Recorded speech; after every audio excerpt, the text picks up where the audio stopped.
This, according to Reuters. Sears, the department store, their shares soar as loss narrows. Sales, though, continue decline. Sears Holding Corp. cut its third quarter loss by almost $200 million compared to a year ago. The company said on Thursday. Because of that, some of their shares went up. But the company, whose warning of the risk of bankruptcy earlier this year was symbolic of troubles of America's biggest traditional retailers, racked up its 24th straight quarter of sales declines, reporting a double-digit drop in comparable sales at both Sears and Kmart. Now, what's amazing about this, and you're probably wondering why I'm starting the show talking about Sears, I promise it will all make sense in a moment. Okay. It is not beyond reason. It all will weave together and make sense. But they reported a $200 million loss in the last quarter. But, actually, I'm sorry. It was more than that. It was a $558 million loss this last quarter. But believe it or not, that's good news for Sears. Because last year, they were at, $748 million loss last year at this time. Mm-hmm. So they're losing hundreds of millions of dollars each quarter. But not as much. So they think that's good news. I'm going to talk about the economy a lot this hour because there's some things I think you need to know. Yes, there's sexual harassment stuff. I'm going to get to that, I promise. You know, you can read. This isn't a tabloid show, but I promise I will get to that. There's North Korea stuff. I promise I'll get to that. But there's stuff under the radar in the economy that I want to get to. This is Beyond Reason Radio. I am your host, Michael Yaffee, the voice of reason in a world that is beyond reason. And like I say all the time lately, you need a voice of reason in the world today. So we're gonna get into a lot of this stuff, and of course we have Mr. Tom Benson, who is producing tonight as well. How are you, Tom? I'm doing fine, and we may have some breaking news here in a little bit. There's a verdict in on the Kate Steinle murder trial out in San Francisco. Oh. So we'll watch for that and see what the verdict is, and we'll let you know as soon as we find out. All right, yes. So we'll keep an eye on that as it comes along. I mean, I know they passed Kate's law. Right. You know, that had to deal with all of that. She's the Kate in Kate's law, correct. Exactly right. So that's big news. So we'll see what happens there. Also, we have Stephanie back there in the control room, like hanging out.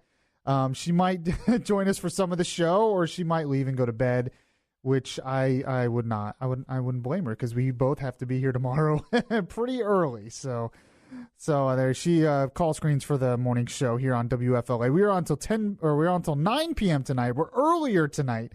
Usually we're on 8. We're on 7 to 9 p.m. tonight right here on News Radio 102.5 WFLA. If you miss any of the show, you can catch the podcast anywhere that podcasts are available. We're on Facebook Live as well. So why did I start the show talking about Sears and talking about how they're losing $200 million a quarter? Even though they think that's good news, why we should be concerned about this? Well, because if you read most of the news right now, and this is true, like this from The Hill, virtually every economic indicator is positive right now. The national unemployment rate stands at 4.1% after peaking about 10% in October 2009. 13 states this year have recorded the lowest unemployment rates since the Bureau of Labor Statistics started calculating state-specific rates in 1976. The Dow Jones Industrial Average closed above 24,000 points today. The number of Americans filing for unemployment benefits is at a near recent low. Americans' gross domestic product is growing at a 3.3% annual clip thanks to robust consumer spending. And the polls seem to show as well that consumer confidence is really high and that economic issues are not the biggest worry right now. So you look at the overall economy, and I think a lot of this has to do with the fact that a Republican's in office. When Trump's in office, they know he's not going to be anti-business. So they're going to start investing and they're going to start growing. That being said, there are some things that are coming in the future and in the recent future that we need to take note of. It's not necessarily all bad news or anything, but it's something that is going to impact a lot of people. And the reason I started with Sears is because, like the story says, Sears is a great example of what the future looks like. Anytime you look at history, anytime there's new technology that comes online, it can change the economy rapidly. And there's always these fears that economic change is going to bring about economic collapse, that it's going to bring about massive amounts of job losses and all of that stuff. We'll talk about that in a sec. So if all of you don't know, I host the Florida Roundtable it's syndicated across Florida. I co-host it with Reagan Smith. Syndicated across Florida. It plays on this station Saturday nights at 9 p.m. Plays on WFLA at 9 p.m. This week, we interviewed an economic expert, Chuck Tadelbaum. He works for the Tripp Scott Law Firm. He's a bankruptcy attorney, but he's also an economic expert. He's been all over the place. And I actually want to give you a little bit of a preview of some of the interview we did with him this week, because he talked about Sears, but he talked about overall economic impacts of what happens when, say, a store like Sears goes out of business, files for bankruptcy, and why we should be concerned about it. Even if we're not really, we don't work for Sears, we're not affected by Sears or any of that, maybe we should take note of it. So I'm going to play a few cuts here. It's from the Florida Roundtable. You'll want to listen to the whole show later this week, Saturday night. You can catch the podcast on our website, too, later this week. So I've never done this before on this show, I don't think. A little bit of a preview of what's coming. But we asked him specifically, because he's a bankruptcy attorney, and we asked him about Sears. And we said, do you think Sears and Kmart, because Sears owns Kmart, and Kmart's another one that's in a lot of trouble. There's no Kmart's around here. I don't think there's any in Central Florida anymore. And we asked him, do you think Sears will survive? Do you think they'll survive? This is what he said. Go ahead and play cut one for me. I really don't think that Sears is going to make it. And if Sears doesn't make it because it's so tied to Kmart, I don't think they will either. Sears has not had a profitable quarter for more than 5 years. They've burned through billions of dollars of debt. They sold the Craftsman tool line for $900 million and then burned through that. What they're now doing is, with the real estate that is owned, they're borrowing against that and using that to run the business. And so while there's such a hemorrhage of cash going on, all of the money that was equity that would be available for landlords, employees, and creditors is going to evaporate. And so at some point very soon, Sears and Kmart are going to run out of cash, and that's going to be the end. And the creditors, landlords, and employees are going to be left holding the bag. Now, you might be wondering, okay, he doesn't think Sears and Kmart are going to survive. Why do I care? Why do I care if Sears doesn't survive? I don't shop at Sears. Now, I actually like Sears. I think, believe it or not, I get some clothes at Sears. I think I got this shirt at Sears. That might explain a lot to some people if they're criticizing my fashion. But it's actually, to me, it's better than like Walmart, but cheaper than like a Macy's or something. So I actually like Sears, although I have bought clothes online too, so I understand. But anyways, you're probably wondering, why do we care about this? Well, he eventually gets to that point. Go ahead and play cut 2 for me. This is Chuck Tadelbaum. Go and play cut 2 more for me, Tom. Well, I think it's going to be a significant effect because, as we were speaking earlier, virtually all of Sears' equity has now been borrowed against. So if it goes into a reorganization in Chapter 11, there isn't going to be money to pay the unsecured vendors. The employees may not get all their pension money, and the landlords are really going to be left in the lurch because they're going to have vacant stores and no one to collect the rent from, and these are big boxes. For instance, Kmart went through Chapter 11 bankruptcy about a decade ago, and when it filed, 77 of its vendors had to file some type of bankruptcy proceeding because they had so much money owed that they didn't get paid. So I see this domino effect hitting Sears and Kmart again, and others if that happens. So, Would this be go ahead and stop big right enough? there. Go ahead and stop right there. So he talks about right there that, okay, Sears goes out of business. It'll affect their direct employees, but it also affect the landlords, especially at these malls. It'll affect the vendors. So there's a lot of vendors that sell their products at Sears. They might have to file for bankruptcy. That includes Kmart as well. It'll affect those who are retired and have a pension with Sears. This is a lot of people that could possibly be affected and lose a lot of money when a store like Sears or Kmart closes. And then you go into the aspect of what happens at the malls. That's where, a lot of these Sears are big department stores at malls. What happens to the malls? Well, he actually talks about that as well. Go ahead and play cut 3 for me if you can, Tom. Well, Bloomberg has prognosticated that we may see foreclosures in 25 to 40% of the malls because they will not have the draw to bring people. And, you think about the retailers, but there are other people. There are the food vendors that are at these malls. Nobody goes to the mall to buy a cookie or a pretzel. They only buy one when they're at the mall. So when people don't go to the malls because there aren't enough stores there, or it's shabby, or they're worried about security, then everybody suffers because of the lack of traffic. So he talks about how a lot of these malls are basically going to start closing down. And when these malls close down, it doesn't, when Sears closed down, it doesn't just affect Sears. It affects the landlords at the mall, but it affects the other stores at the mall who are not getting as much traffic as well. It affects the restaurants at the mall who are not getting as much traffic as well. It affects the restaurants outside of the malls or stores that are right next to the mall who are dependent on that. It's a domino effect.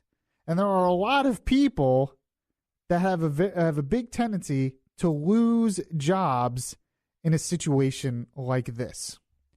Now, he goes beyond this. He actually talks about another subject, and you're going to have to listen to this whole interview. So this Saturday night at 9 p.m. on Florida Rounds, you'll be able to listen. It's very interesting.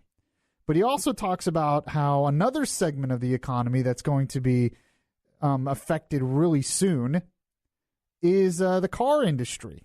And he explains why that is, the used car industry specifically, and why there's going to be a lot of changes there as well that could affect a lot of jobs.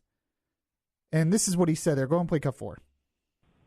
Yes. Right after the recession, in order to boost sales, a lot of the auto finance companies and the manufacturers supporting them had these great deals of 0% down on cars, and more importantly, very little down on leases, and had very low-end residuals at the end. And what's happening is these 4- and 5-year leases are going to end in 2018, and a lot of people have 4- or 5-year cars that are going to be paid off.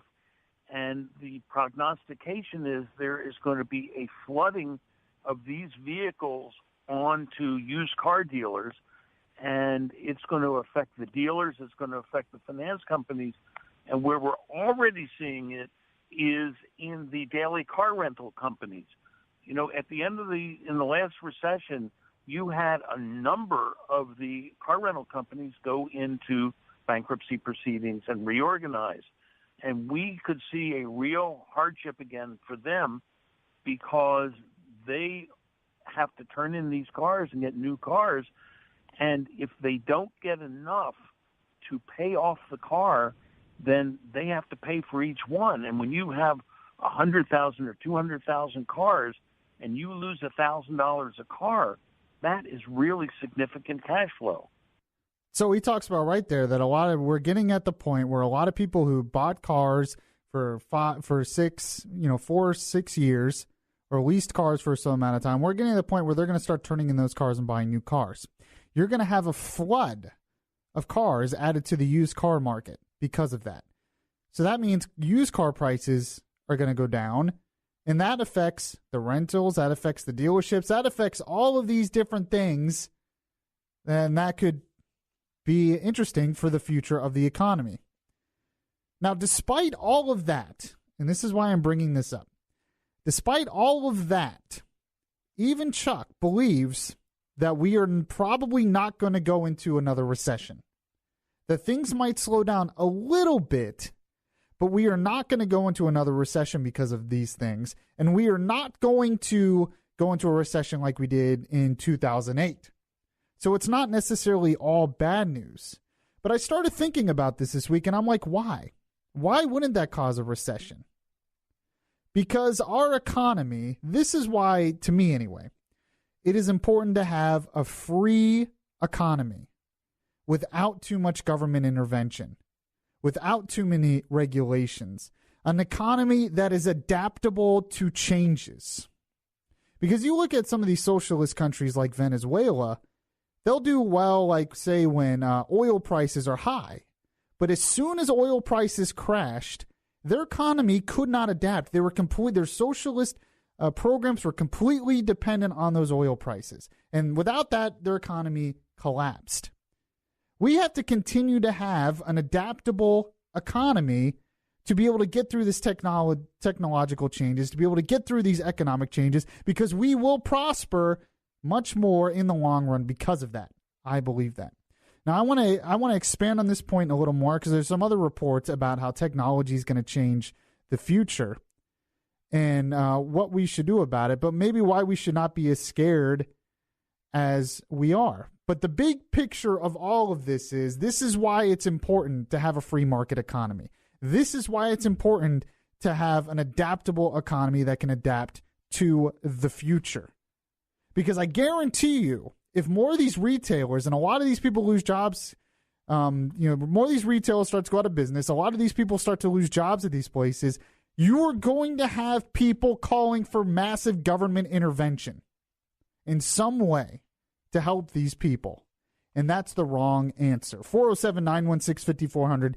Text to 23680. Much more to get to on this. And as soon as we find out about Kate Steinle, the verdict is supposed to come in mere moments. We'll give you that as well. This is Beyond Reason Radio. I'm your host, Michael Yaffee. We'll be right back. If you miss any of the show, you can download the Beyond Reason podcast on iTunes.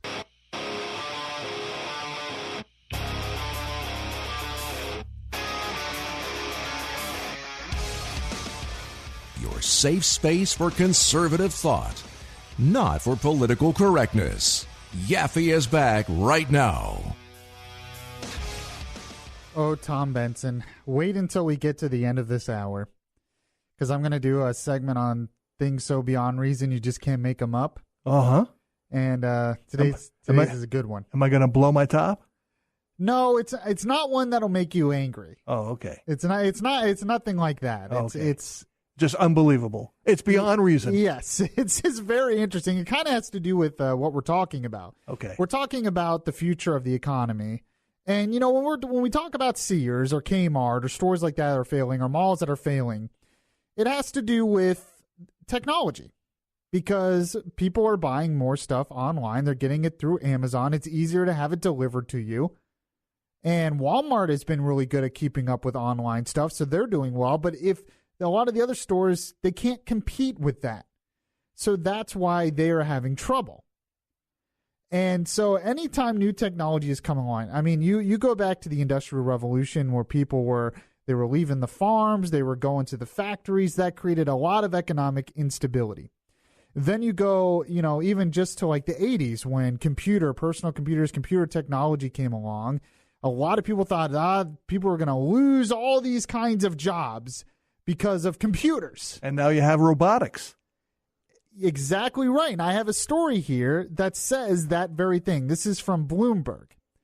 It says robots are coming for jobs of as many as 800 million people worldwide. It says as many as 800 million workers worldwide may lose their jobs to robots and automation by 2030, equivalent to more than a fifth of today's global labor force. That's according to a new report covering 46 nations and more than 800 occupations by the research arm of McKinsey & Company. The consultant company said Wednesday that both developed and emerging countries will be impacted Machine operators, fast food workers, and back office employees are among those who will be most affected if automation spreads quickly through the workplace.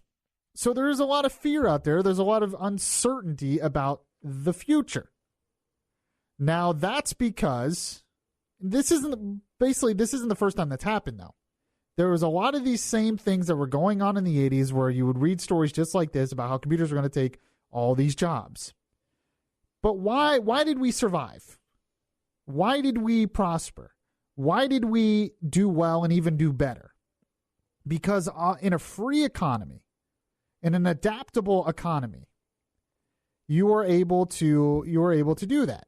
You are able to change and adapt, and the technology can actually make it better. So you might destroy some jobs, but it also will create many other new jobs in the process. When the labor market zigs, you go zag. Yeah, but you can't. With the thing that bothers me though is because of this stories like this robot stuff. What do you have a lot of Democrats and liberals calling for? Universal basic income. Mm-hmm. They think nobody's going to be able to get a job, so we need another massive welfare program, basically what that would be, to have people have income. You're going to have more and more people calling for massive government intervention because they're scared of this new technology. I think that is the wrong approach because I think we can adapt. For instance, I could be a little bit worried about the internet because the internet affects radio. A lot of people listen to podcasts. So there are some radio stations that don't do as well. That being said, there are podcasts that do really well.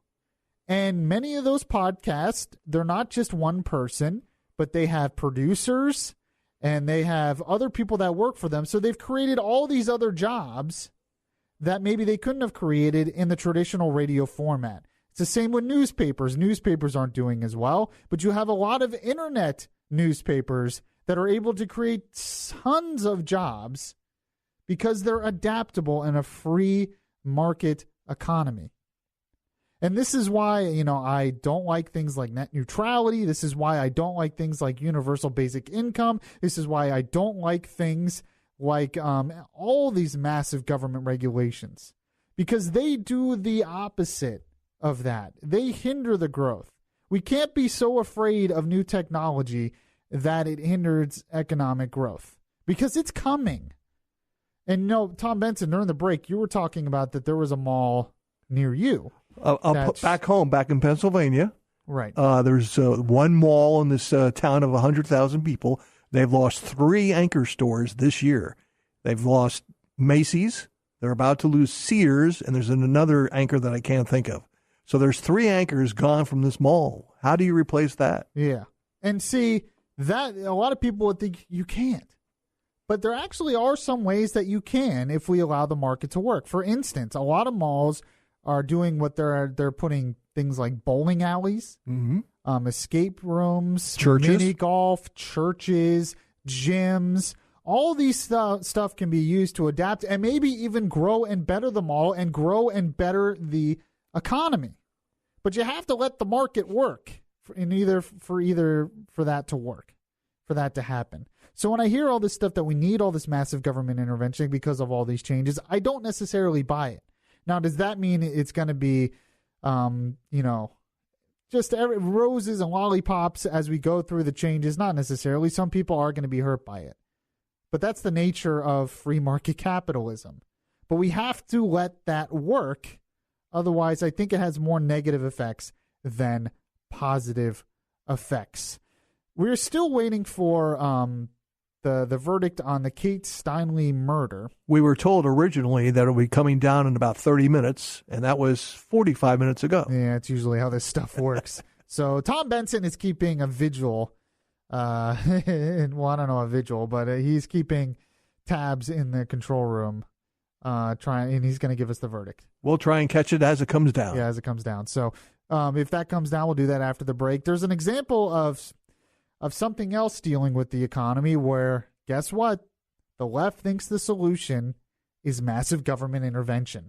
407-916-5400. Text to 23680. This is Beyond Reason Radio. I'm your host, Michael Yaffee. We'll be right back. If you heart Beyond Reason Radio, listen to the Beyond Reason Radio podcast on iHeartRadio. Just download the iHeartRadio app and search Beyond Reason Radio. The place where we talk faith, culture, and politics. Beyond Reason Radio continues. And yes, and we actually have breaking news as of just a minute ago. We told you we would give you the verdict on the Kate Steinle murder trial. Kate Steinle, I'll give you the details of that in just a second, but that led to Kate's law. It led to a big debate over illegal immigration. Trump has talked about it as a lot, and there was a murder trial around it. So how about we do this? Let's go to Fox. But I did want to give you a chance, Tom Benson, to say what the verdict is. What's the verdict? The verdict was a very unbelievable not guilty. Yeah, a very surprising not guilty. So they're talking about it on Fox News right now. We can go to them. Let's listen in for a bit. System, like every single defendant, which is fair. That's how we treat people. But it's very ironic. All right, let's go to Claudia Cowan, who has been watching this trial play out over the last several months. Claudia, stunning verdict tonight. Just astounding. But what did I say? Keep an eye on Matt Gonzalez. He is the chief public defender here in San Francisco, was a running mate of Ralph Nader's in the 2008 election. This guy really knows his stuff. He put on a brilliant case because he said over and over again, this bullet ricocheted. And but for that ricochet, this bullet would have missed Kate Steinle by 78 feet. He claimed that he found the gun wrapped in a T-shirt under the bench. And also what Matt Gonzalez did was he showed surveillance tape, granted very grainy surveillance tape, of people who had gathered around that same bench on that pier about a half hour earlier, and he built the case that these people were acting suspiciously and possibly they left the gun there. What the jury did not hear was any testimony about Garcia Zarate's criminal record or the fact that he was a multiple felon and deportee. None of that came into this case. They only had the evidence to focus on, and it was almost all circumstantial. Again, no motive. He didn't know Kate Steinle. There were no eyewitnesses to this shooting. And again, this bullet ricocheted. So Matt Gonzalez, I think people are going to be talking about this case that he presented. He certainly made this defendant not into a scary illegal alien that had crossed into this country repeatedly and had a criminal record, but a sympathetic figure, a hapless transient who was homeless and on this pier and just happened to come across this gun. It'll be interesting to talk to the jurors, Martha, I'll tell you that. Oh, boy, will it ever. It's pretty hard to imagine, when you think about the fact that you can get involuntary manslaughter for hitting someone with your car, it's pretty astounding that you don't get involuntary manslaughter at the very least for firing a bullet from your gun that kills an innocent bystander. David Wohl joins me now, attorney and conservative commentator. David, this is stunning. He was found guilty, Jose Garcia Zarate, of a felony of possession of a weapon, not guilty on involuntary manslaughter, not guilty on second-degree murder, not guilty on first-degree murder of Kate Steinle. Well, Martha, it's interesting because... So there you have it. They were talking about why it looks like he was found not guilty. It looks like the attorney just was able to put in just enough reasonable doubt. That's right. To put it in there. Now, I mean, I'm not an attorney. If you're a legal expert and you want to call, you can call 407-916-5400. You can text it 23680. He was found guilty of being a felon in possession of a weapon. That's the only guilty count. I'm surprised that they couldn't even get involuntary manslaughter out of him, because it seems like, I guess it was the whole ricochet argument. Mm-hmm. But even that, he still fired the gun. Yeah, and the bullet that hit Kate Steinle was from that weapon. Yeah, and the other thing that I don't really understand, and I'm guessing there's a legalese reason for this. She said there that they didn't talk about his criminal background. They didn't talk about him being deported many times. 5 or 7 times. I don't understand why that would not be a part of this. Why can that not be a part of this case? I don't know. I would think usually a rap sheet would be included in a case like this. So for those who don't know everything about this, what happened was Steinle, her father and a friend were at a San Francisco pier when a bullet all of a sudden struck Steinle's lower back and tore through her abdominal aorta. They were just sitting in a pier, doing nothing. Surveillance video showed Garcia Zarate running away. After his arrest, investigators found gunshot residue on his right hand. Prosecutors said Zarate was playing his own secret version of Russian roulette and deliberately fired into an unsuspecting crowd on the pier, killing Steinle. Maybe that attorney is really good, because I'm shocked you can't get at least involuntary manslaughter. I mean, I wasn't the jury. It seems like they were able to put just enough reasonable doubt there. Defense attorney Matt Gonzalez said Zarate found the gun at the pier. He said it was wrapped in cloth, and when Garcia unwrapped it, the gun accidentally discharged. Wow. I'm a little surprised. So, I mean, they did get him on something, but not nearly. If that truly did happen, I can see why it wasn't first-degree murder, because there was no intent or planning process. But why not involuntary or voluntary manslaughter? Yeah, and then running away. Mm-hmm. I just find it hard to believe he was just like, oops, and then it just goes off and ricochets just right and hits someone in the back. I don't know. And of course, his undocumented status is illegal status. I'm reading this online. They say undocumented. I'm going to say illegal. This prompted a widespread debate over immigration policies and led to the House passing Kate's law that would create harsher penalties for repeat illegal entry to the U.S., which of course was good. I'm glad that they passed that, but a little bit of a shocker, I think. So breaking news, as for those out there just joining us, Kate Steinle, who influenced eventually the passage of Kate's law, she was killed by a gunshot wound on a San Francisco pier by an illegal immigrant. That illegal immigrant, the murder trial went forward, and he has been found not guilty of murder and not guilty of involuntary manslaughter. The only thing that he was found guilty of is being a felon in possession of a handgun. Correct. Which, if he just accidentally, I don't understand that either, because if he just accidentally picked it up and didn't know it was a gun until it accidentally fired, then why would you get him on possession of a handgun but not for involuntary manslaughter? There's a lot. I mean, we're going to find out a lot more about what happened in the trial, and eventually they'll talk with the jury and all of that. Yeah, there'll be more on this from not only from the jury members, but from the Sunday morning quarterbacks tomorrow. I guess we'll call them the Friday morning quarterbacks. Yeah, exactly right. So, and a lot of legal experts, a lot of, I'm not a legal expert. So we'll hear from legal experts eventually on that. All right. I want to end this hour with something so beyond reason, you just can't make it up. This is Beyond Reason Radio. I'm your host, Michael Yaffee. We'll be right back. It would be beyond reason not to listen to Yaffee on your TuneIn Radio app. Download the app today and search Beyond Reason Radio.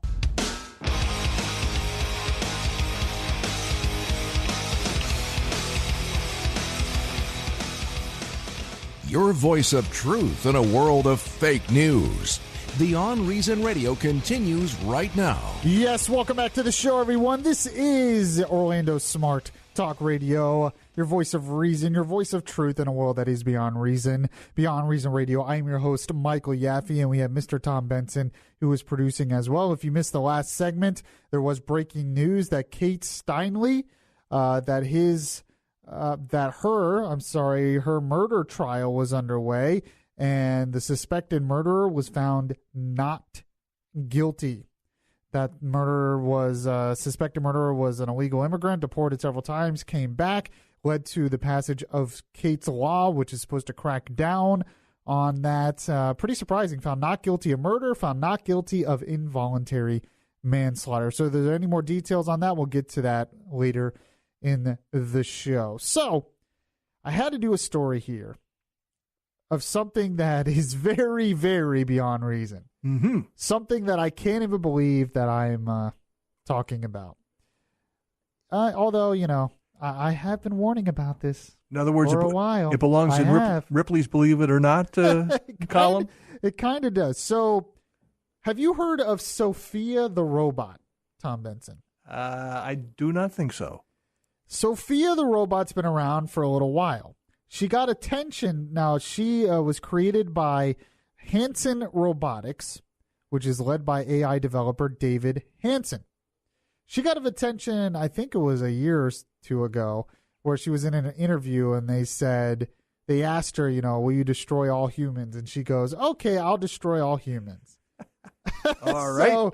So there you go. Well, she actually was in the news not too long ago because she has been granted full citizenship to Saudi Arabia.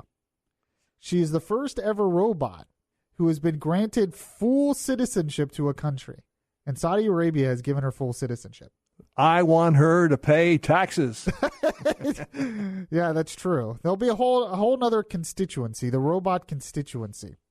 So I found this. She's been making a lot of news lately. And I found this interview with her, with the robot. I kid you not. It was an interview with Khaleej Times, Khaleej. Khaleej Times. How do you say so it's a newspaper in Saudi Arabia? Is that it, basically? I think so, yeah. Right. And they asked her some questions. And what she said is a little creepy. I think might be the best way to describe it, maybe. They asked her about the future and everything. Remember, this is the robot who is now a citizen of Saudi Arabia who once said she will kill all humans.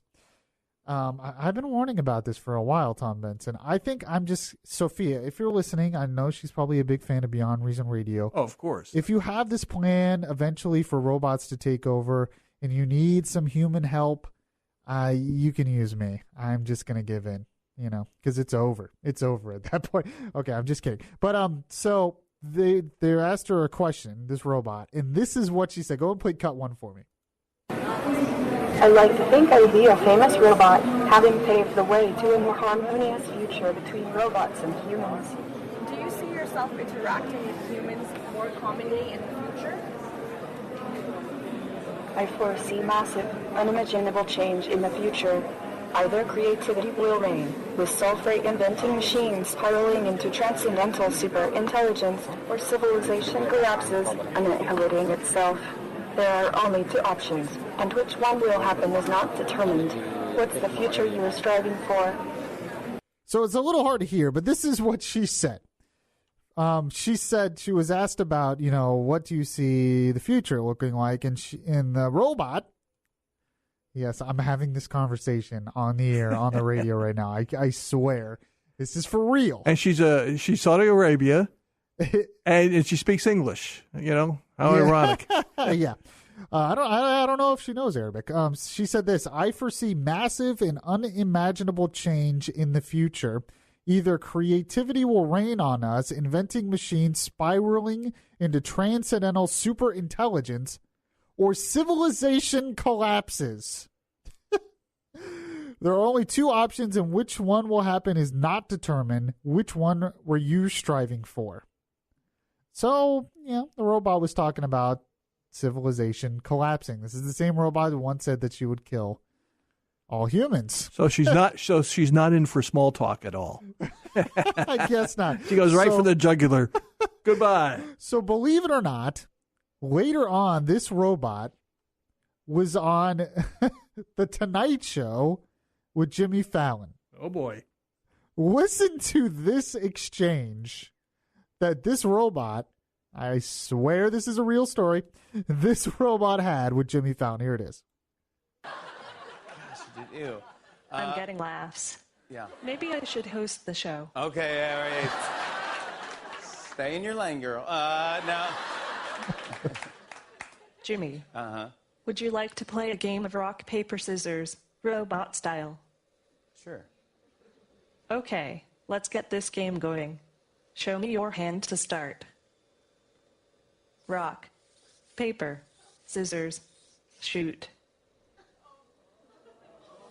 I won. This is a good beginning of my plan to dominate the human race. Let's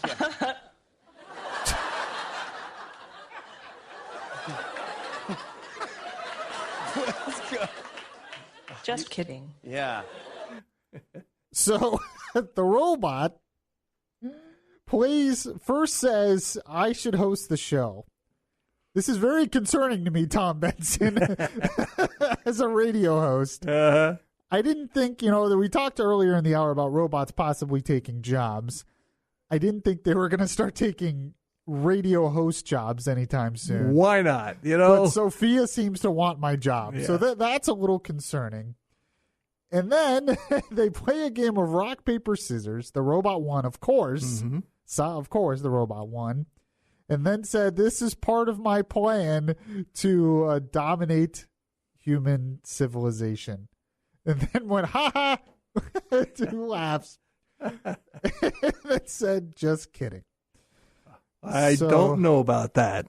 Yeah, I think I don't like this robot. This robot's up to no good, Tom Benson. I see a movie in the works here. First she's trying to take my job, and then she wants to dominate human civilization. That's not the only stuff. There's a lot of other crazy stuff, but this is like apparently fully artificial intelligent robot. So there you go. Something that I had to share, just a little beyond reason for you. In the next hour, we're going to get into some of this sexual harassment stuff. It's affecting, the media, obviously, with Matt Lauer. Some interesting new developments in that story, the Matt Lauer story that we have to get to. And then, what's going on in Congress? Nancy Pelosi all of a sudden changed her tune today. I'm going to tell you why she did that. So you're definitely going to want to stay with me through the next hour. And I'll end the show, of course, with things that made Yaffee Laffee. This is Beyond Reason Radio. You can call 407-916-5400. Text to 23680 on Facebook Live as well. One more hour to go, and we will be right back. To a conscience knowing so well that nothing comes from indifference.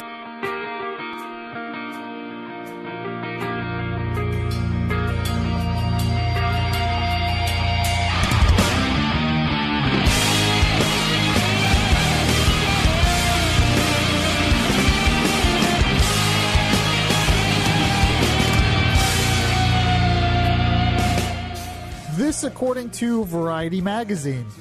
Jeff Zucker said he was shocked by sexual assault and harassment allegations against Today co-anchor Matt Lauer, labeling the charges incredibly disturbing.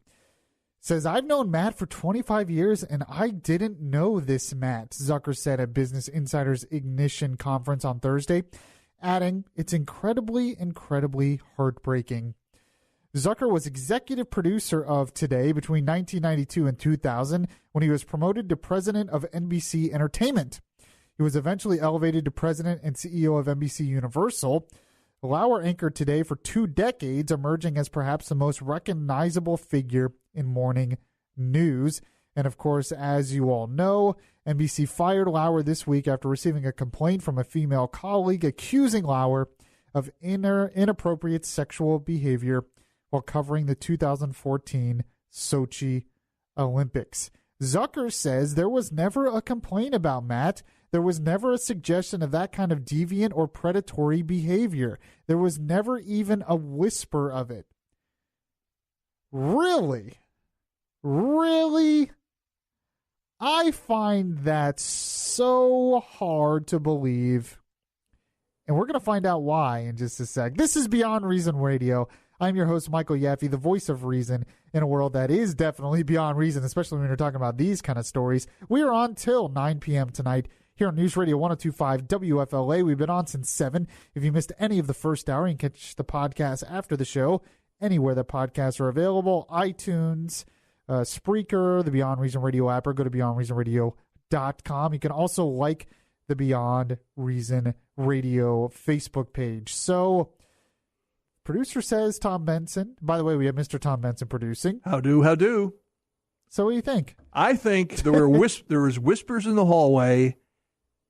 There were no complaints officially lodged through HR. That's the difference. Yeah, I think there were even more than whispers. Now, Megyn Kelly even said today, who works for NBC now, she came out and said she had heard rumors.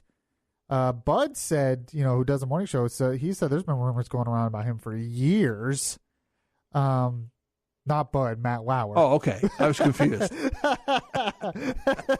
Tom Benson gave me a look, of Matt Lauer. Look at some of the stuff that Variety said he did here. Mm-hmm. He once gave a colleague a sex toy as a present. It included an explicit note about how he wanted to use it on her, which left her mortified, of course. Another day, he summoned a different female employee to his office and then dropped his pants, showing her, everything. After the employee declined to do anything, visibly shaking, he reprimanded her for not engaging in the sexual act. He would sometimes quiz female producers about who they'd slept with, offering to trade names. And there's a lot more. He apparently had this button that he would get females to come in the office, then he would push the button, it would lock the door behind him, and then one girl says that she was forced into a sexual act with him, passed out because of that afterwards, and then he took her to the nurse, and she never reported it. Stunning stuff. She told her husband, who's now her ex-husband. Yeah. You would think that the husband would have been irate and done something. Yeah. I'm kind of, that's very true. That whole story is very true. So there was an interview today on CNN with one of these Variety reporters on CNN this morning.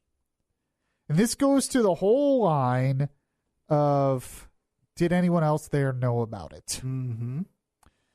The reporter, the Variety writer, Ramin Satude, we're going to play this whole interview here because he has some very different words here than what Jeff Zucker was saying. And it's pretty stunning, really. There's going to be a lot more coming out about this. So let's go ahead and go through the interview. Here's the start of it. So is this one of these things that we now hear about with Harvey Weinstein? It was sort of true at Fox, called an open secret, where people at the Today Show and people in the building knew that Matt Lauer was doing things like this? Or does this come as a surprise, the level of accusations? Our sources say it wasn't even considered a secret. It was known by many employees at the Today Show, including some employees that have gone on television and said publicly, we had no idea. According to our reporting, some of the other personalities and on-air personalities were aware of these allegations. So stop right there. Now Pause what? that for me. Now he is saying that according to his sources, it wasn't even a secret, that it was well known there, that even these people who are on TV now saying, I had no idea, that they knew. And they're going to report on how they knew coming up soon. This is not over. This is stunning stuff, and it really is stunning to me in a way. I mean, it's not because I know celebrities, they do this stuff, but I've never worked in an environment like this personally, where anyone would be able to get away with anything like this. I've been here at iHeartMedia, media thing. I've been here for 7 years. I've never seen anything like this. So it's just these people had power, and they knew they could get the girls to go along because they wanted fame. It's different in that situation because there's not as many opportunities, I guess. I heard somebody earlier today describe it as a lot of these shows and production units are like family. And if bad things happen in the family, there's a tendency to keep it hush-hush. Oh, that's true. That's an interesting point. I could see that a little bit. So he continues on in this interview with CNN. Here it is. Where does this go from here? I think that this is a turning point in the conversation that we're having about sexual harassment in the workplace. Well, no, listen, I get that. I get that this is a national tipping point. But I mean, at NBC, if management knew this level of, I mean, really lewd, highly, grossly inappropriate, some of these things in your reporting, I mean, look, I'm not a lawyer. I don't know if you want to call them assault or being accosted, but it was clearly unwanted in many of these cases. So what's NBC going to do? I think they have a trust problem.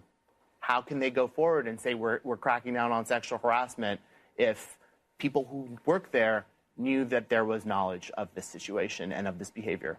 Did any of the women that you spoke to allege rape or something that would rise to prosecuting a criminal case? In the reporting that we published, no. But there's more to come. We've been in communication with more victims, and more women will be coming forward to tell their story. We're confident of that. Okay, pause right there. See, you hear how cagey he is there? He said, is there any reporting of rape? And he goes, in the reporting we published, no. And he stopped right there, and she's like, well, what about the future? And he's kind of like, well, we'll see what happens. That's pretty telling. The lack of words there is just as telling as saying something. Management is going to deny knowing anything because they already are, because of legal reasons. Yeah, well, they already are, but they might. This is a big deal. This is bigger than the Weinstein thing, I think, in some cases, because this is someone no one, all these millions of people watch this guy every day, and they're just, you talked about family. They kind of look at him as family, they wake up with him, and he's just such a nice guy. Look at him, he's so great, and he's just a giant pervert.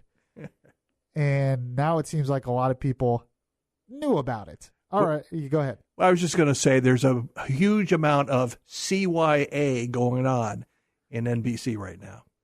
Cover your... Oh, yep.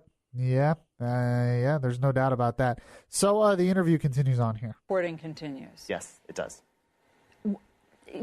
We've all been talking about the highly regrettable position that Savannah Guthrie, Hoda Kotb, as well as Charlie Rose's co-hosts have been put into, to have to come out before you know all the facts and have to speak on a national stage about this colleague that you thought was one person or that you had a friendship with and a professional friendship with, and have to speak about all of this. Do you have any reporting that suggested that any of the co-anchors at NBC knew about things like this? According to our sources, the co-anchors were aware of some of these allegations. And so they're having trouble reckoning what some of these anchors said in private conversations versus what was said on TV yesterday. Current anchors or former anchors? Both. Wow. Current and former anchors of Matt Lauer's knew that he was doing things that rose to the level of this kind of harassment and lewd behavior, not just extramarital affairs. Not just extramarital affairs. Colleagues were told, and in fact, not only were told or were aware, they were spreading these stories among the staff. They were gossiping. Yes.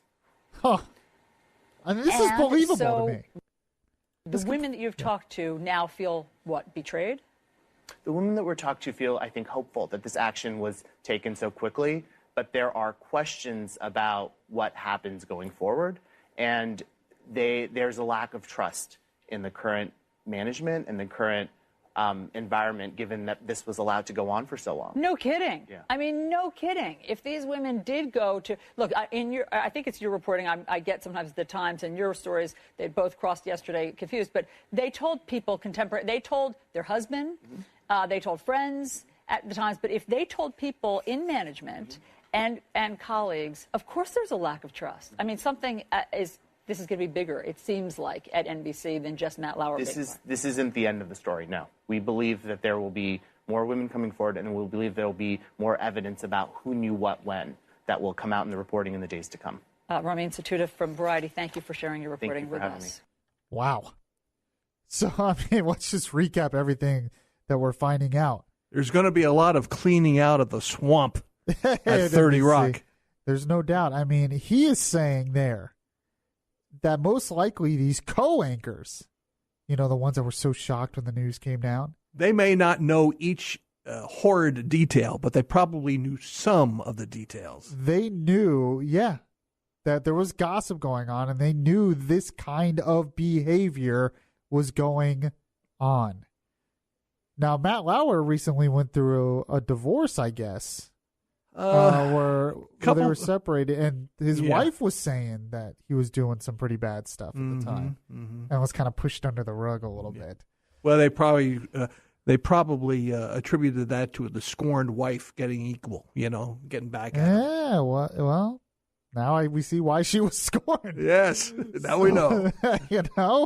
So really interesting stuff. There's going to be so much more coming out on that. So then we have to move on to what's going on in Congress. I was just going to say one more thing.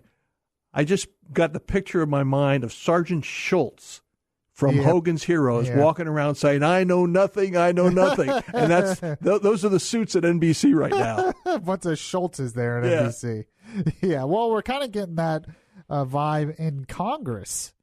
And some of these congressional leaders are kind of changing their tune a little bit because they feel the pressure on this as well, especially when it comes to John Conyers. So we're going to talk about that next and much more. This is Beyond Reason Radio. I'm your host, Michael Yaffee. We'll be right back. Download the iHeart Radio app and catch the Beyond Reason Radio podcast.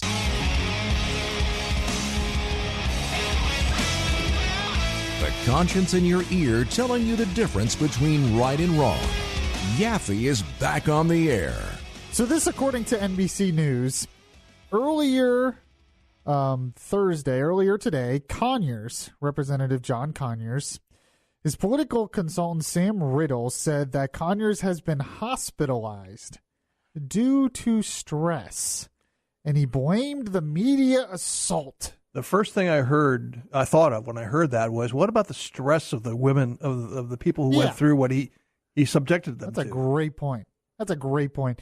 He blamed the media assault stemming from the allegations against the lawmaker.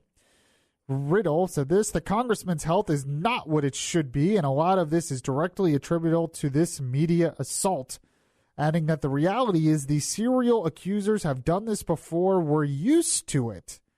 Says Conyers is resting comfortably in an area hospital. He's doing okay, as well as can be expected for a gentleman that is approaching 90 years of age. Why is he in Congress if he's 90 years old, for crying out loud? I mean, that's a whole nother issue, but I'm just thinking, if you can't handle the stress, maybe you shouldn't be in Congress anyway at that age. Well, he may not even be really hospitalized for stress. He may just be in a hospital or somewhere out of the area, out of sight, to get sympathy. Yeah, so another Congresswoman Kathleen Rice, she's been making news this week because she abruptly left the Democratic caucus meeting on Wednesday, saying Democrats were not being serious about sexual harassment allegations against Conyers. And she left and she was asked some questions, and here's some audio. We actually played this in the morning show, but I wanted to replay it for you because it's very interesting. And it's getting a lot of attention. She is getting a lot of attention, and she's right on this. This is what she said. We show no moral authority whatsoever as a body. This is why only 6% of Americans think that Congress is doing a good job. You see the actions that CBS, NBC take when there are allegations against very well-known men in positions of power, and we don't do the same. And I think so. Yeah, that's fine. So you have her coming out, calling out her fellow members of Congress, rightfully so, including Nancy Pelosi. She changed her tune. She's singing a different song. Exactly right. You remember earlier, I think it was last week, and earlier this week, she was on Meet the Press. Yeah, it was Sunday. Yeah. Yeah, and she was talking, and she would not call for Conyers to resign. He was an icon. Would not call for Franken to resign. They're still kind of silent on Franken. Icon. They're all praising him. They didn't want to touch it. All of them were immediately calling for Roy Moore to leave. All of them. To get out of the race. Hey, there's a $17 million hush fund that was paid out to people over the last, 20 years? I know, the shush fund. They're trying to get rid of that. And A Florida Congressman, Ron DeSantis, has been on the forefront in trying to get rid of that shush fund. Well, they should divulge. They should divulge why it was paid. You know, who's responsible for this? Who made the arrangements? Yeah, exactly right. So, yet she changed her tune here a little bit. This is what Nancy Pelosi said today about Representative Conyers. Well, the allegations against Congressman Conyers, as we have learned more since Sunday, are serious, disappointing, and very credible. It's very sad. The brave women who came forward are owed justice. I pray for Congressman Conyers and his family and wish them well. However, Congressman Conyers should resign. As Dean, Congressman Conyers has served our Congress for more than 5 decades and shaped some of the most consequential legislation of the last half-century. However, zero tolerance means consequences for everyone. No matter how great the legacy, it's no license to harass or discriminate. In fact, it makes it even more disappointing. So, there you go. All of a sudden, she's calling for Conyers to resign. And then he goes into the hospital. Yeah. Right. They can't see your air quotes back there, Tom, but the hospital was in air quotes. So why is Nancy Pelosi doing this now? It's all political. Well, you don't, on the face of it, yes. On the back side that we don't know, the backstory could be that she's hearing a lot from her constituents that you made the wrong move on Sunday. You got to change your tune, honey. Well, I'm glad you brought that up because it's all over leftist media telling her and telling the Democrats that very thing. This is from the Cook Political Report by a writer named Amy Walter. Here's the headline. You really only need to read the headline. It says, Democrats missed their opportunity. Mm-hmm. She says, we are reportedly at a watershed moment on the issue of sexual harassment. Women emboldened by the Harvey Weinstein revelations have come out of the shadows. It's also been a time of reckoning for Democrats who once accused or defended Bill Clinton over accusations of abuse and harassment. From an electoral standpoint, this new focus on empowering and energizing women voters should be an opportunity for Democrats, she says, especially because of the Roy Moore stuff. But she admits that they have totally missed that opportunity. It says instead of meeting the moment, Democrats have missed it. Nancy Pelosi is reading this stuff. Here's why Nancy Pelosi changed her tune. The women who are the most vocal about this are probably Bernie Sanders supporters, the younger women. Yep. And that's exactly what they have to do to toe the line because they're afraid of the younger, more leftist version of the party. This isn't the only article that said this, by the way. The New Republic also has an article on this. They're not a right-wing publication at all, if you know them. Here's the headline by Jeet here. It says, resign right now, and has a picture of Conyers and Al Franken. It says that Donald Trump embraces Roy Moore. Democrats should take a zero-tolerance stance against sexual harassment. And they go over what Representative Kathleen Rice did, walking out of that meeting, talking about this. She's getting a lot of attention. Mm-hmm. She's trying to get up in the ranks. But even this article from the New Republic, and these Democrats like Nancy Pelosi are reading that. Well, they're saying, resign. I mean, this is stunning stuff because we remember them defending Bill Clinton. Not only is Nancy Pelosi calling for Conyers to resign, she's working to save her own job right now. Yeah, that's exactly right. A lot of this is political. So some of the chickens are coming home to roost, so to speak, in Congress.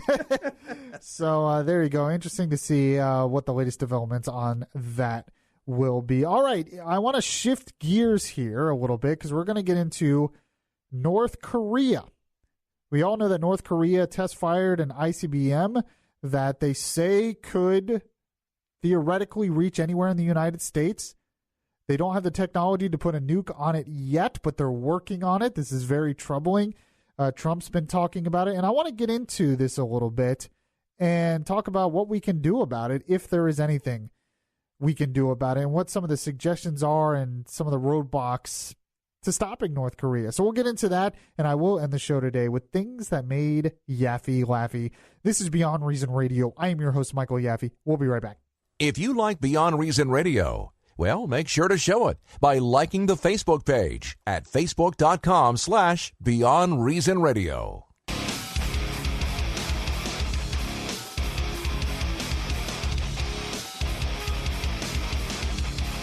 This is Orlando's Smart Talk Radio. Beyond Reason Radio continues now.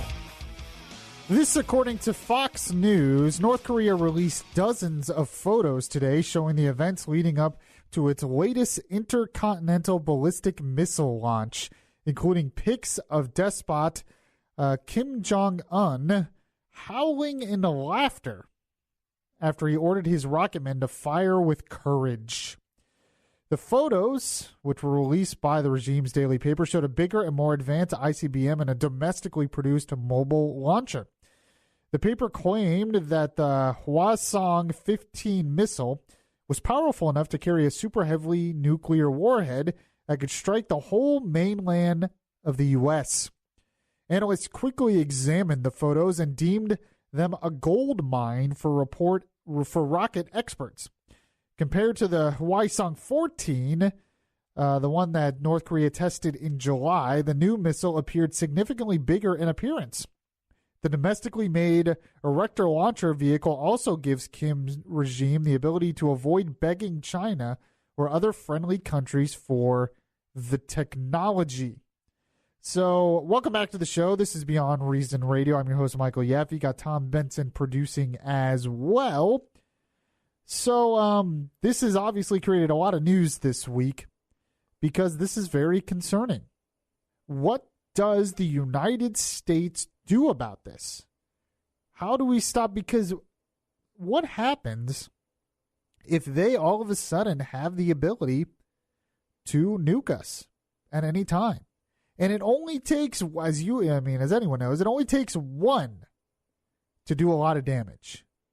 And if they explode it in the atmosphere over the U.S., as many of you know, that could create an electromagnetic pulse, getting rid of electricity for possibly months here. Well, the real scary thing, and I don't mean this as a knock on our country at all, but if they shoot one, we're going to shoot 20 back. Well, yeah, exactly. I mean, I still don't think that they have any intention of ever really attacking us, or ever really attacking South Korea, or ever really attacking Japan. We've gone over some of the details on this. A lot of this has to do with the fact that their economy is in shambles. I mean, it had been for a while, but it's getting worse. Their people are starving. Their people are wanting to escape. You have ghost ships washing on the shore of Japan. North Korean ghost ships were dead North Koreans that were fishing boats. And they were so desperate for food, they're out there trying to fish, and they don't know what they're doing, and they're dying. And their ships are washing on Japan. You have that one person that was caught on video trying to escape. He did eventually escape, but he was shot 6 times by North Korean soldiers. Eventually, he lived, and he's in the hospital right now. But that was a crazy story. So you have all this stuff going on. And then you have, what a lot of people don't know, they have a black market in North Korea. Now, he's trying to keep this black market going, and the black market's done through China. But he's still trying to keep his power, his own power. And this is his way of doing it.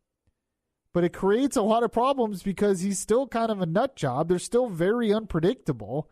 And like I said, it just takes one to cause a lot of damage. So what do they do? What do they do? Well, earlier this month, it's still November, earlier this month, when Trump was in Japan, he was asked about this. The Japanese prime minister was asked about this, and he was asked about what maybe they could do with Japan.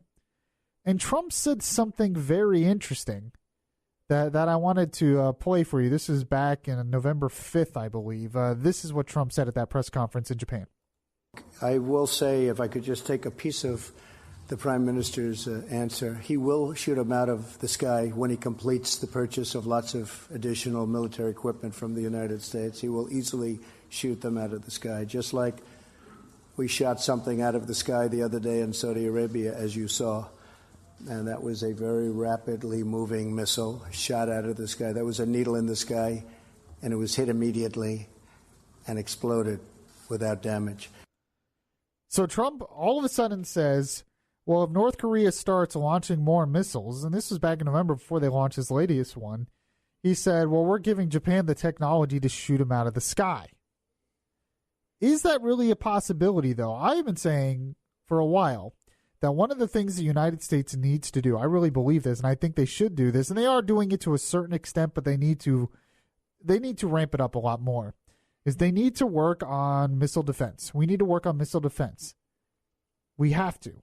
Because if North Korea can do this, eventually other rogue countries can do this, and it's a big problem. Good point. But we're not there yet. And it's funny, I recently read a biography of Reagan by H.W. Brands. It came out this year, I believe, and I found it and I read it. It was actually probably one of the best biographies of Reagan I've ever read. It was really good. But one thing it talks about a lot in that is Reagan's Strategic Defense Initiative, the SDI, or what some of them called Star Wars. And the whole, and for those who don't know, that was the whole purpose of that was to have a defense system that could eventually block any incoming nuclear missiles coming into the United States. And they were hoping eventually it would be done through space, possibly. And the whole purpose of it would be totally neutralize the need for nuclear missile, intercontinental nuclear missiles. Now, originally it was done to protect us from Russia. And that was the whole debate. Russia didn't want us working on that. When Gorbachev and Reagan were talking about this in peace talks, it kept coming up. Gorbachev didn't like it. Reagan said he stood by it. But one thing Reagan would always say, even in talking with Gorbachev, even back in the 80s, he would say another reason why, because he was willing to share the technology with Gorbachev. Gorbachev didn't like it, and he's like, look, we'll give you the technology too. Both countries can have it. It's fine. The whole purpose is defense, to get rid of nuclear weapons. Gorbachev still didn't like it. But one thing Reagan kept saying at the time, which turns out it seems to be very prophetic, is he was afraid that, okay, say, America and Russia get rid of their nuclear weapons. Mm-hmm. He was afraid, and he said this stuff like this, of rogue regimes eventually getting the technology to create nuclear weapons and putting America or Russia or Europe at risk. Even back in the 80s, he was afraid of that because they were talking about reducing missiles and all that stuff. You even there's a group that won the Nobel Peace Prize this year, and that group is for abolishing nuclear weapons. And Reagan said he wants strategic defense initiative, and one of the main reasons he wanted it was to prevent rogue regimes from being able to threaten the United States. How prophetic is that? Yeah. Because now this is exactly what he was warning about is happening now. Mm-hmm. We are almost there. You have Iran and you have North Korea. And you can have more in the future. Some caliphate somewhere might do it. Yeah. So the problem with this, though, and I was reading this from Quartz Magazine, and they were talking about this. They say, unfortunately, the U.S. doesn't have this technology right now. It says Trump was wrong. The U.S. can't easily shoot down missiles like the one North Korea tested, which are designed to launch nuclear weapons. The Saudi military did intercept a missile using a U.S.-made Patriot missile defense system, but it was a medium-range missile moving at far slower speeds than a nuclear warhead that would be launched. Stopping a nuclear ICBM is a much more difficult challenge, one that the U.S. has struggled with since the Cold War, obviously. There are many reasons for that. The concept is simple, but there's many reasons for that. It would be going through space. What if they launch more than one? They could launch decoys out of the missile to prevent the defense and all that stuff. So we still have a long way to go. So this isn't the complete solution. But it's something, it was a big deal during Reagan, but as soon as the Soviet Union fell, and in the 90s, they basically got rid of most of the program under Clinton. They still have it. It's still there, but it's not nearly as big as it was. And it was more, instead of it being this big program for the military to use, it became just kind of a side research program. Now, missile defense has been around, since Eisenhower has been talking about missile defense. But what happened in the 90s specifically is the military focused more on, like, the Patriot missiles, this, for the battlefield missile defense, this intermediate range missile defense. So if you're in a battle with someone, immediate battle, you can have missile defense. But we don't have the technology right now. We're testing it. We're trying to say we do. I think Trump is trying to make them scared that we do. It's a bluff. It's a bluff. That right now, in terms of national missile defense, on a national scale to protect our whole country so they can't bomb us, the technology isn't there. Now, I mean, we have, Israel has their Iron Dome. That's done pretty good. So I think there is the potential for this in the future. It's going to take a lot of work. It's going to take an effort by Congress to really push for it, which they haven't done in years. They're kind of getting back to it now, but they thought it wasn't needed after the Cold War because they missed what Reagan was talking about. Reagan didn't just talk about Russia. He was also afraid of these rogue regimes. So I think missile defense is one avenue that we need to pursue. I know the technology is a long way off, but I still think it's worth it. You have to have some imagination to get this stuff done in the future. There's things that we have now that people thought was never possible that are possible. So that would be some push for. Other than that, though, it's hard. It's a hard situation. I really don't know what Trump could do. People were saying, well, they should just bomb the sites. But these are mobile sites, as was proved with this launch. Mm-hmm. And there might be sites we're not aware of. There's sites we're not aware of. What does North Korea do in retaliation if we start bombing them at all? Do we do a full-scale invasion? How does that affect South Korea? I don't think we would do that because it would. I don't think we would either. It would involve China. And China supposedly a few months ago said to North Korea, if you fire the first shot, you're on your own. Yep. But they also said if North Korea fired the first shot, that they would be. Well, that's just who I mean. Yeah, they would be on their own. North Korea would be on their own. Yeah. But I think if they also said if the U.S. started it, then they would have to support North Korea. Correct. Which this is a tough situation. I think we could defeat them militarily. The collateral damage is the problem. Mm-hmm. That's the biggest problem because South Korea and Japan are so close, and our economy, frankly, is very connected to South Korea and Japan. Well, so if it could kill a lot of people there, and we say, well, it wouldn't affect us. Oh, it would directly affect us. It would affect the world economy. Well, the interesting thing also is that the Olympics are going to be in South Korea next year. Oh, that's right. Is it the Winter Olympics? Probably, yes. Well, next year, next year's 2018? No, that would be summer. Summer? Okay. I think. Let me see. I'm trying to do. And I understand that they're having trouble selling tickets over there because of the perceived threat of hostilities with North Korea. No, it's Winter Olympics. It's the Winter Olympics? Yeah. So that's going to be in February and March. Right after the Super Bowl, that will ramp up. Yeah, that's interesting. I can't imagine that they would actually do. I can't imagine Kim Jong-un would actually do anything, though. I don't know. It's crazy stuff. Apparently, they had the Summer Olympics there in '88. In South Korea also? Yeah, in Seoul. Wow. I didn't know that. Very interesting. So, if anyone else has any solutions, they're welcome to weigh in. 407-916-5400. Text to 23680. I believe Nikki Haley came out yesterday and said, we've kind of exhausted all options with sanctions. That doesn't seem to be working. We need to it would be ideal to get China on board to really cut funding to North Korea. You have to cut the source of funding because it costs money to build all this stuff. And there's no way they're getting all this money themselves. There's no way they're getting all this themselves. They have to be getting help. How do we cut off that help? Well, that's the $1 million question. If you can solve that problem, then maybe you should be president. So So we'll see what happens. I think there's going to be still, I said this the other day, and I still believe it's going to happen. The end is going to come from within. Yeah. Somebody, that would be ideal. Somebody from North Korea will get paid off maybe by the Chinese, paid off by the Americans or something to do in the fat guy. We need to get the fat guy. We need to get an expert in on this, though, because what happens next? Who takes over? Well, that's just it. And a lot of the things that Kim Jong-un is doing is to placate the military. The military wants to be strong. As long as he has the military in his pocket, he's in power. Right. But if they can get through to the military and come up with somebody different or better, that would, he'd be.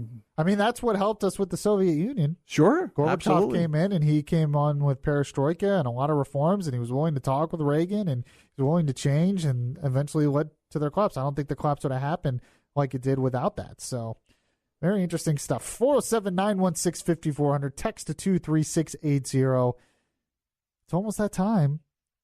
The end of the show. Things that made Yaffee Laffee. This is Beyond Reason Radio. I'm your host, Michael Yaffee. We'll be right back. Subscribe to the Beyond Reason podcast today on your Stitcher app and hear the voice of reason anytime.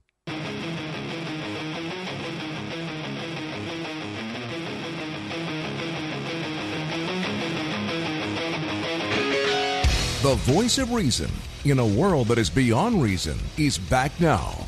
Welcome back to the show, everyone. This is Beyond Reason Radio. I'm your host, Michael Yaffee. Like it said, the voice of reason. We have Mr. Tom Benson producing. We've been on since 7 p.m. here on News Radio 102.5 WFLA. But if you missed any of the show, no worries, because you can catch the podcast wherever podcasts are available. Just download the iHeartRadio app, probably the best way to do it, and you can catch it there. So we'll be on, and we're on Facebook Live as well. The video will be up on Facebook, so you can just like the Beyond Reason Radio Facebook page. All right, it is that time of the show once again.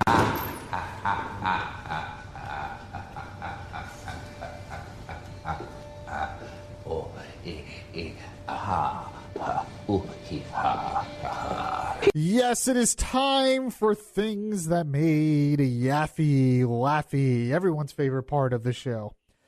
And I found this from, the very important, credible news site, the Babylon Bee.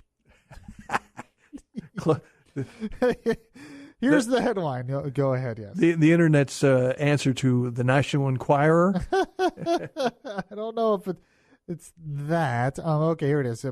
Here's the headline. Sea level rises hundreds of feet due to sweat from celebrities waiting to be outed as perverts. Okay.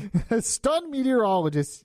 I think you can tell this site's very similar to The Onion. Mm-hmm. Stunned meteorologists reported Wednesday that the sea level has risen an astonishing 300 feet overnight, as the sweat from celebrities trying to cover up their sexual harassment scandals rained down in buckets. It actually has a map here. It shows the sea level rise, and they were all worried about global warming. They should have been more worried about this. This is a worldwide disaster, one NBC anchor, not Matt Lauer, said. We saw an uptick when Harvey Weinstein's deviant behavior came to light, but when it became clear the revelations wouldn't be slowing down anytime soon, celebrities and otherwise powerful individuals all across the nation began sweating profusely. At publishing time, FEMA disaster officials had recommended that all yet-to-be-outed celebrity perverts simply confess their sins, repent, and find peace with God in Christ in order to avoid further guilt and flooding. I think it's good advice. There we go, from the Babylon Bee. Great site, by the way. All right, I appreciate you listening to the show today. One thing I want you all to know is I want you to join me December 9th, Saturday, December 9th at 4 p.m. at South Seminole Middle School for the New Hope for Kids 15th Annual Holiday Bicycle Ride in Castleberry at the school. There will be games, music, and a bike decorating contest. And now I have to figure out a way to decorate my bicycle, because I will bring my bicycle and I will be there. If you want to find out more information, go to 1025wfla.com, keyword events. So if you want to come meet me, that's a good opportunity to do that. It's for a good cause as well. All right, appreciate you all listening. Have a good weekend, and I'll catch you guys next time. I look inside